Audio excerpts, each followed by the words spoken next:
Welcome back on my YouTube channel the inclusive zone.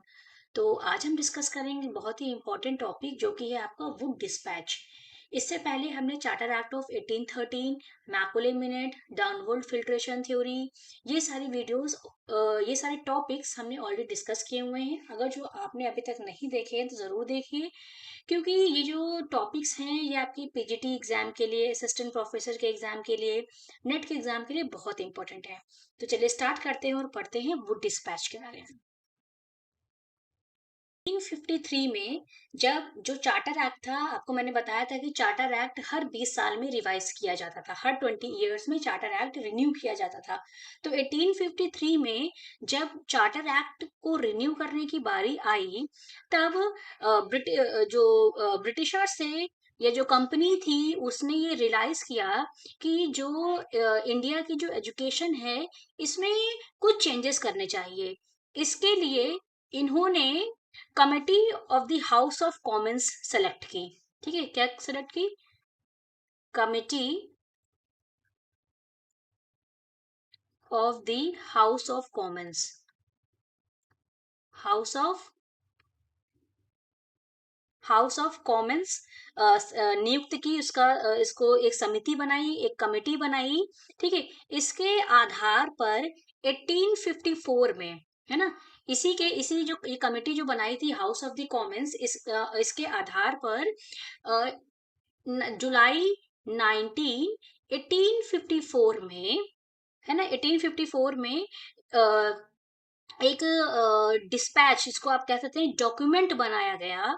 ठीक, जिसके जो चेयरपर्सन थे, जो चेयरमैन थे, वो थे Charles Wood, sir Charles Wood.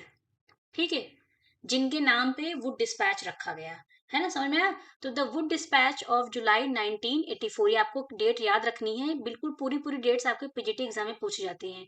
जुलाई 1854 में सर चार्ल्स वुड ने की अध्यक्षता में, की चेयरमैनशिप में एक डॉक्यूमेंट तैयार किया गया जिसको वुड डिस्पैच बोला गया।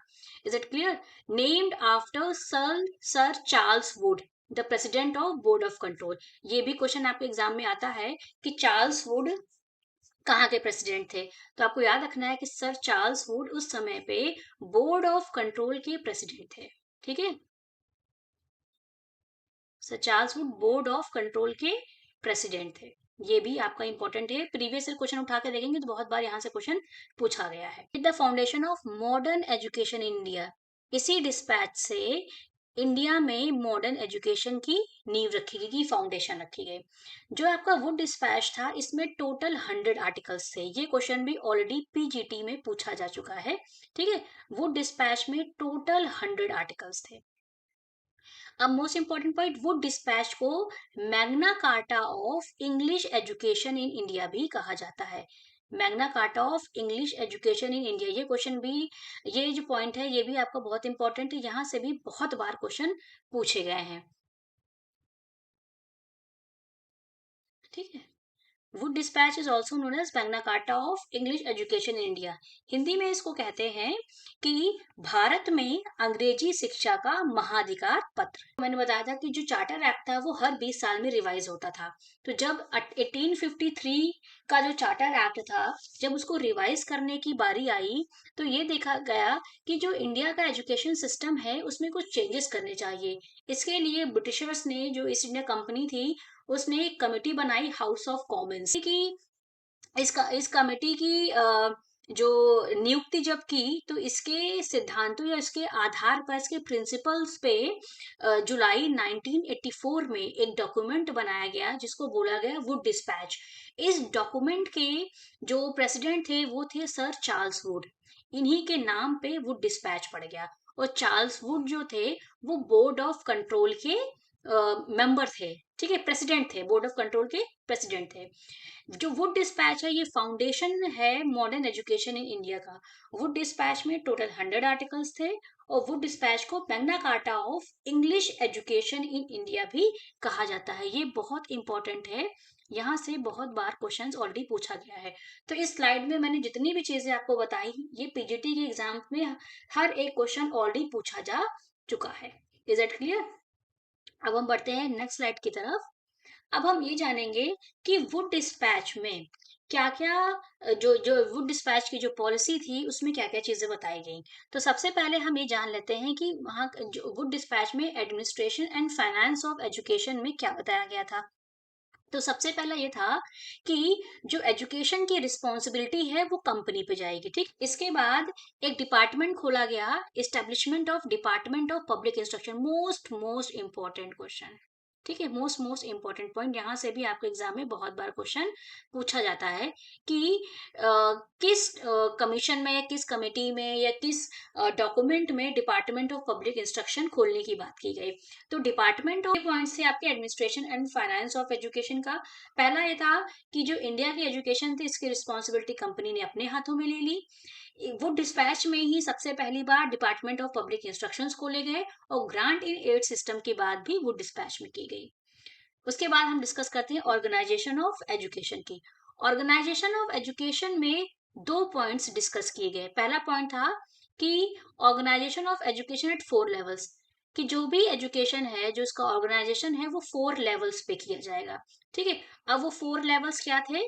पहला था primary, middle, high school and higher. इसके बाद था establishment of graded schools, graded schools की बात की गई। और ग्रेडेड स्कूल्स में भी जो सीक्वेंस था वो पहले, सबसे पहले क्या है, सबसे पहले है प्राइमरी, यानी कि सबसे लोवेस्ट लेवल पे प्राइमरी जाएगा, फिर मिडिल, फिर high school, then college, then university. ये सीक्वेंस भी आपके एग्जाम में पूछा जाता है, ठीक है। तो इस्टेब्लिशमेंट ऑफ ग्रेडेड स्कूल्स की जो बात है वो डिस्पैच में की गई, जिसका सीक्वेंस ये बताया गया कि पहले प्राइमरी स्कूल्स होंगे, है ना, स्टैब्लिश्ड होंगे, फिर मिडिल स्कूल स्टैब्लिश्ड होगा, फिर हाई स्कूल, फिर कॉलेज एंड देन यूनिवर्सिटी।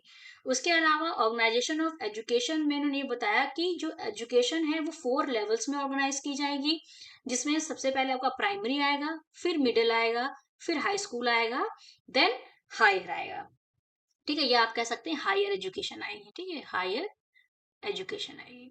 तो ये 4 लेवल्स की बात की गई और ग्रेडेड स्कूल्स का सीक्वेंस बताया गया।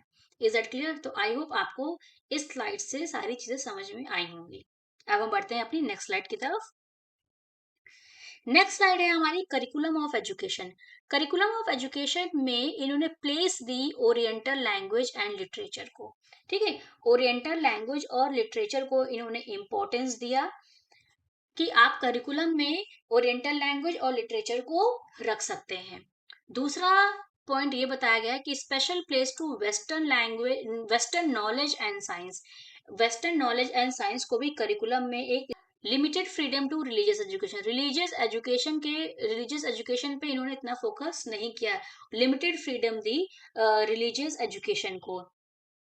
देन है मीडियम ऑफ एजुकेशन, ये इंपॉर्टेंट है आपका कि मीडियम ऑफ एजुकेशन में इन्होंने native language and English to be the medium of primary education. Native languages आपको मैंने ऑलरेडी पिछली वीडियोस में बताई हुई हैं, तो आप कमेंट सेक्शन में मुझे बताएंगे कि नेटिव लैंग्वेजेस कौन कौन सी थी, ठीक है। तो मीडियम ऑफ एजुकेशन में इन्होंने नेटिव लैंग्वेज एंड इंग्लिश को बोला कि ये मीडियम होंगे प्राइमरी एजुकेशन के, नहीं कि प्राइमरी एजुकेशन में बच्चों को नेटिव लैंग्वेजेस या आप ये कह सकते हैं वर्नाकुलर लैंग्वेजेस, ठीक है, वर्नाकुलर लैंग्वेज, वर्नाकुलर लैंग्वेज और इंग्लिश जो होगा वो मीडियम ऑफ एजुकेशन होगा एट द प्राइमरी एजुकेशन या प्राइमरी लेवल।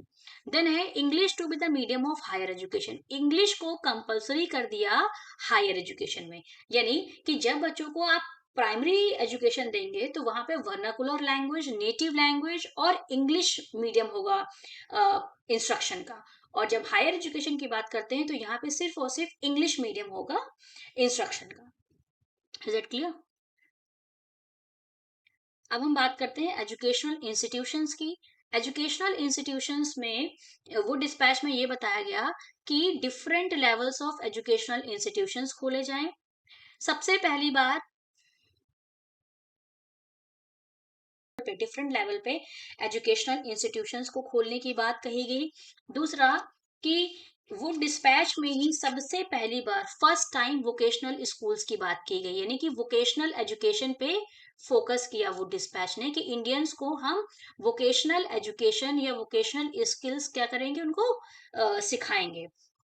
दूसरा है establishment of universities, most important point कि वुड डिस्पैच में तीन यूनिवर्सिटीज तीन यूनिवर्सिटीज खोलने की बात की गई। और वो जो तीन यूनिवर्सिटीज थी, वो पहली थी आपकी कोलकाता, ठीक है, जिसको उस समय बोला जाता था कलकत्ता, बॉम्बे और मद्रास। यानी कि ये तीन यूनिवर्सिटीज खोलने की बात की गई, कोलकाता, बॉम्बे और मद्रास में।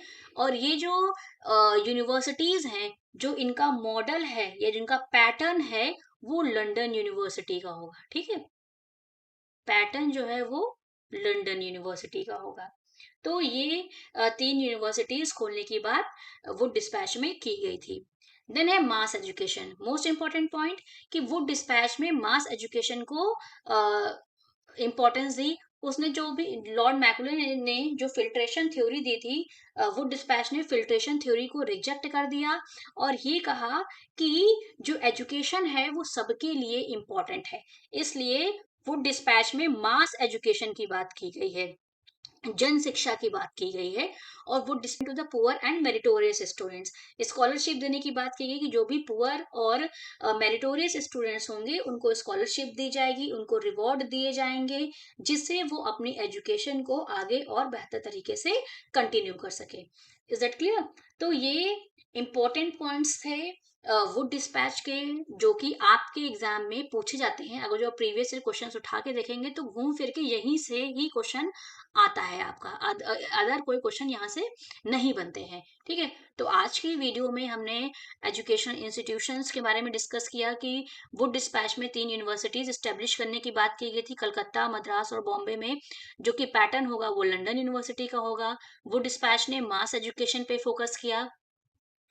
देन था कि इन्होंने ओरिएंटल लैंग्वेजेस एंड लिटरेचर को करिकुलम में प्लेस दिया, वेस्टर्न नॉलेज एंड साइंस को स्पेशल प्लेस दी करिकुलम में, और रिलीजियस एजुकेशन को लिमिट कर दिया। मीडियम ऑफ इंस्ट्रक्शन जो है या मीडियम ऑफ एजुकेशन जो है वो प्राइमरी एजुकेशन, जब या प्राइमरी लेवल की बात करें तो वहाँ पे नेटिव लैंग्वेज, वर्नाकुलर लैंग्वेजेस और इंग्लिश को मीडियम ऑफ इंस्ट्रक्शन बनाया। और हायर एजुकेशन में सिर्फ और सिर्फ इंग्लिश को ही मीडियम ऑफ इंस्ट्रक्शन बनाया। ठीक है, उसके बाद लेवल्स बात की, उन्होंने 4 लेवल की बात की कि जो एजुकेशन है वो 4 लेवल पे ऑर्गेनाइज की जाएगी, primary, middle, high school and higher education पे। 4 ग्रेडेड स्कूल्स की बात की जिसका सीक्वेंस होगा primary, middle school, high school, college and university. इन्होंने public department of public instruction establish करने की बात की, ग्रांट इन एड सिस्टम की बात की, जो एजुकेशन की जो रिस्पॉन्सिबिलिटी है वो कंपनी के हाथों में थी। ठीक है, और ये कुछ इंपॉर्टेंट पॉइंट्स हमने यहाँ पे डिस्कस किए कि 19 जुलाई 1854 में वुड डिस्पैच आया सर चार्ल्स वुड के नाम पे, इसलिए इसको वुड डिस्पैच कहा जाता है। सर चार्ल्स वुड प्रेसिडेंट थे बोर्ड ऑफ कंट्रोल के। ठीक है, इस जो डिस्पैच है, जो डॉक्यूमेंट है, इसमें 100 आर्टिकल्स थे। वुड डिस्पैच को Magna Carta of English education in India भी कहा जाता है। Is it clear? तो आई होप आपको वुड डिस्पैच समझ में आया होगा। कहीं से भी अगर कुछ ना समझ में आया हो तो आप कमेंट सेक्शन में अपनी क्वेरी को पोस्ट कर सकते हैं। और साथ ही साथ आप प्रीवियस ईयर क्वेश्चन जरूर लगाते चलिए, जिससे आपको ये क्लियर हो जाएगा कि क्वेश्चन कहाँ से ज्यादातर पूछे जाते हैं। तो मिलते हैं नेक्स्ट वीडियो में नेक्स्ट इंपॉर्टेंट टॉपिक के साथ। तब तक अगर जो वीडियोस आपको इंफॉर्मेटिव अच्छी लग रही हो तो आप वीडियोस को लाइक करें, चैनल को सब्सक्राइब करें, and most important thing share with your friends also.